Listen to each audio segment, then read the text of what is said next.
That was a 1-and-4-second drive for the Bee Diggers as Eric Garcia found C.J. Kukas along the right sideline from 46 yards out. 60-yard drive. Kukas has 2 touchdowns, as does Connor Weiser. And Brush now leads 27-0. Fector will kick it off. Another high, fairly deep kick. Robidart at the 13. The ball is fumbled. It's loose, but it's picked up by another Bobcat past the 20-yard line and down to the 24. I want to talk about a fortunate bounce, and Caleb Hightower is everywhere on the field. If he doesn't pick that up, the Bee Diggers are in business again. Yeah, it bounced right off the receiver's chest and just hopped one time, end over end, right into Hightower's arms. Otherwise, one of those Bee Diggers running down the field is going to catch that thing and head into the end zone. 1st and 10 for the Bobcats at their own 24-yard line. As Brush is in the lead, 27-0. David Klein is the receiver to the right. Sam Keller-Twigg to the left. The backs are split. This time Hightower is under center. Awaiting the snap. He's got it. He'll hand it off on the counter for about a yard, maybe 2. And Levi Brenneman with the initial penetration on Kyle Robidart. 2nd down and 8. Robidart has 21 yards on 8 carries now, and that didn't fool any Beat Diggers as they tried that little bit of misdirection over here to the Beat Diggers sideline. Let's see if Brush is more focused on defense at this point. It looks like they have improved throughout the course of the second quarter as opposed to the first quarter, where Estes Park moved the ball down the field and eventually then gave it away on a couple of interceptions. 2nd down and 8 from the 26. Robidart is in motion to the right. Hightower under center. Little 3-step drop. Is going to take off with the football. Gets out of a tackle. Stutter steps to his left, back towards the middle, across the 30 to the 33-yard line. Man, does he have some moves as he picked up 7 yards. 3rd and a long one. Darren Wilt makes the tackle. French was the first one back there, and I'll tell you what, Hightower showed a little bit of strength as he broke that arm tackle and kept running upfield, but he just continues to make a lot of people miss with a lot of shifty running. 3rd down, they'll call it 2 as they backtrack the football to the 32-yard line. Now the Bee Diggers can stop Estes Park here. They'll get the football one more time, but it's not been easy to stop the Bobcats at certain times, despite the 27-0 lead. Hightower on the pitch right to Robidart, back to Hightower, wants to throw the football, getting chased by Lynch, heaves it up the left sideline and throws it towards the Bee Digger bench, and it's 4th down, and Brush played outstanding defense on that little play.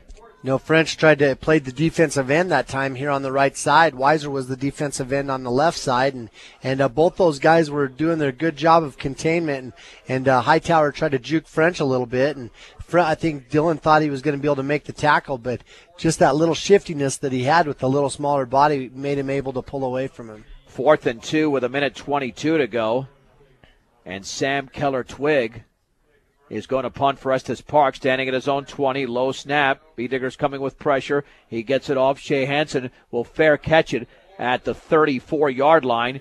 And with 1:16 to go, and with the Bee Diggers' big playability tonight, I mean, they can certainly punch it in again.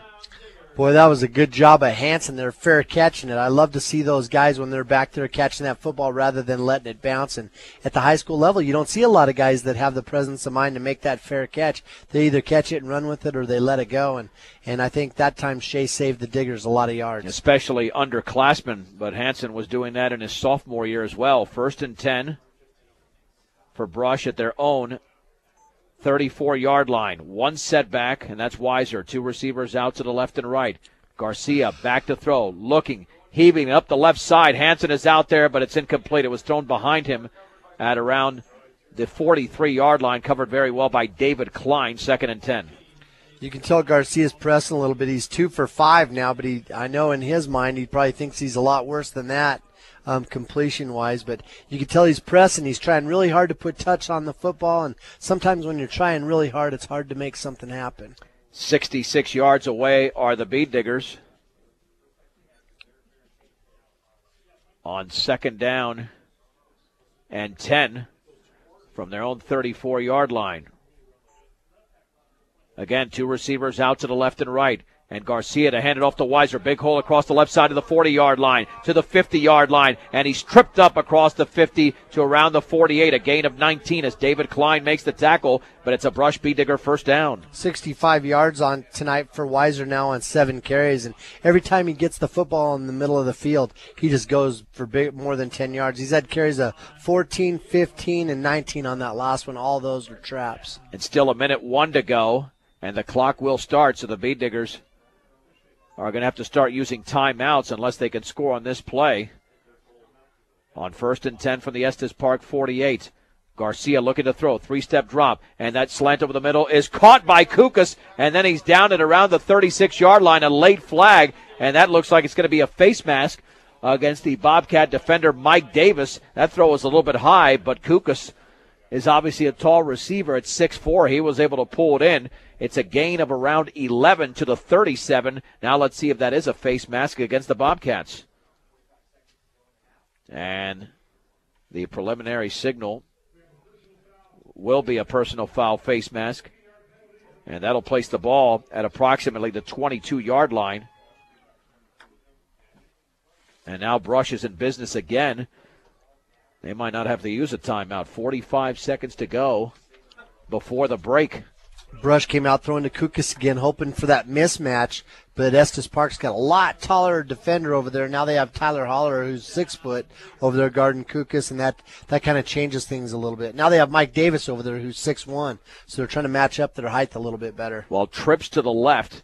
Lone receiver to the right is Kukas. Weiser the lone setback. Rolling to his left is Garcia. Looking to throw, still looking, rolling along the near sideline. It's caught by Melendez, and it's inside the 10-yard line. And that's going to be 1st and goal for the Beediggers as he's dragged out of bounds at around, let's see where they dragged him out of bounds, at the 7-yard line. It's a gain of 14.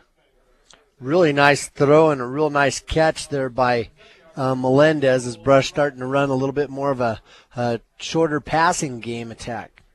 32 seconds to go, and the clock does not move because Melendez went out of bounds. 1st and goal from the 7.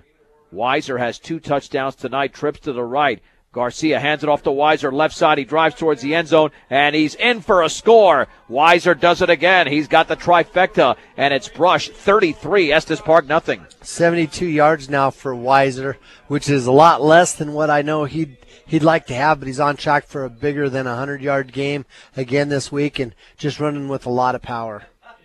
Now the extra point to be attempted by Jesus Cardenas. You have to give a lot of credit to Austin Austin Acosta and Dylan French that are on the left side for that offensive line, just doing a good job of blocking there for Weiser. Eric Garcia holds an important extra point for Cardenas because there's been some inconsistency, but this kick is boomed, and this one is good. We'll keep it right here with 27 seconds to go in the opening half, and Brush leads 34-0. That was a 49-second drive. And just 5 plays for the Beediggers as they started this drive at their own 34-yard line. And I guess the good thing for Estes Park, well, actually, no. The Beediggers kicked off in this game, so the Beediggers will receive the second half kickoff. Dave, we could have a very, very, very short second half. You know, they get to that 40-point lead and the clock's going to run, and I'm sure that's not going to make a lot of people real unhappy. And I guess you're referring to you, me, and several others around us at this point. Fechter will kick it off. And let me tell you, I mean, you've been stressing the point all night, but Jacobs' kickoffs have been very impressive. You bet. You know, they're not into the end zone like a lot of people would like, but they're so high that it allows those quick guys like Brandon Rutherford to hustle down there and make tackles before those return men have a chance to get their feet underneath them. So Fechter to kick it off from the 40, and he booms this one high, a little bit shorter. Bounces at the 21-yard line, still loose. Keller Twigg is going to have to pounce on it at the 17. And that's where the Bobcats have the ball with 23 seconds to go in the first half. I'm not sure. The wind's starting to blow a little bit. It seems like Fechter had to kick that thing, or it seemed like he had a real hard kick, but it got up there in the air and it died a little bit as the flag's starting to stand up and face towards the north. So from the 17, Estes Park, if they just run a normal play here, can run out the entire first half.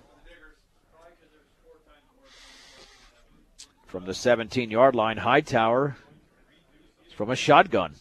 Two receivers out to the left and right, and motion to the right is Robidart. Hightower has the snap, option right, cuts it back. He's shirt-tailed down for a loss. Back at around the 13-yard line. And Levi Brenneman and Darren Wilt were back there to throw him for a 3-yard loss. And that's going to be the end of the first half. With the score, Brush 34, Estes Park nothing on 1010 KSIR and KSIR.com.